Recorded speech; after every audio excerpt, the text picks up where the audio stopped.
Hello again, everyone. This is Bruce Lurch back again with high school football highlights for the Boston Herald.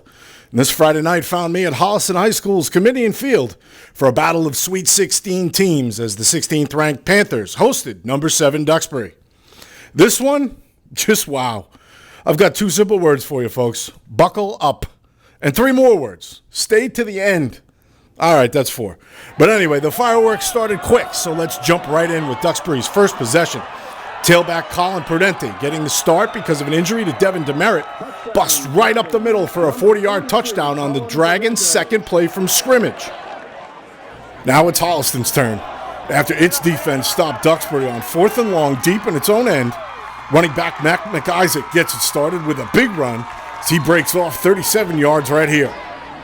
Then McIsaac runs a perfect wheel route. Quarterback Jack Barrett delivers as the 2 hook up for 24 more yards. 4 plays later, Barrett throws a strike to Tucker Ciarcello on a slant, and that would tie the game at 7 apiece.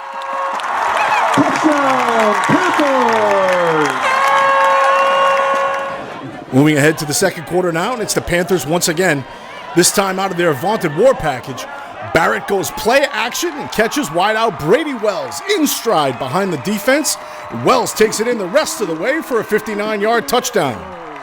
2 possessions later, Holliston thought it had Duxbury stopped, but a muff punt, which was the Panthers' second one of the night, was recovered by Prudente at the Holliston 5. That eventually led to Frankie Tower going in from the 1, and we're tied up again at 14-all.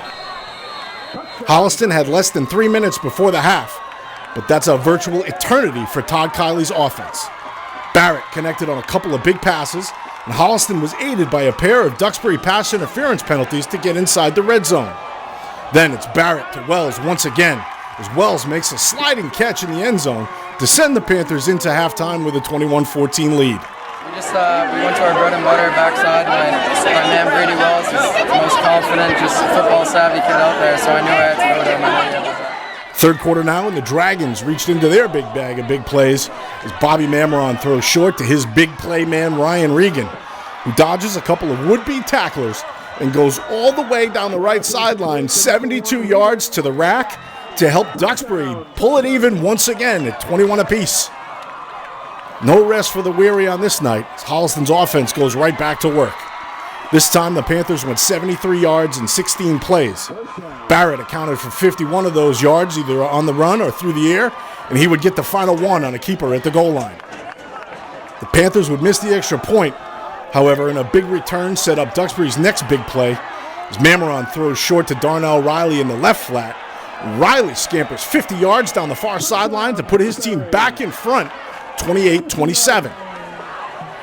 Interception by Brad Backlund set the Dragons up with good field position once again. Mameron improved on that with a 34-yard run down to the Panthers' 3. 2 plays later, it's Joe Gooley plowing in from the 2. And that would give the Dragons an 8-point lead. The fourth quarter, however, would belong to Holliston. Barrett executed yet another long drive, leading his team 72 yards downfield, this time on 14 plays, the last of which went to Barrett himself with a 4-yard touchdown run. Now trailing 35-33, the Panthers' defense came up with a huge play as Mike Donovan picks off Mameron near midfield. That provided a final spark that Holliston needed, as Barrett quickly moved his team down inside the 10, and he finished it once again with a 6-yard score. This one seemed destined to come down to who had the ball last, and Duxbury got moving fast as Mameron hits Regan again on a big play, this one for 43 yards to get to the Panthers' 22. Speeded up to 4th down now, and just 10 seconds left on the clock, with the Dragons needing a touchdown to win it.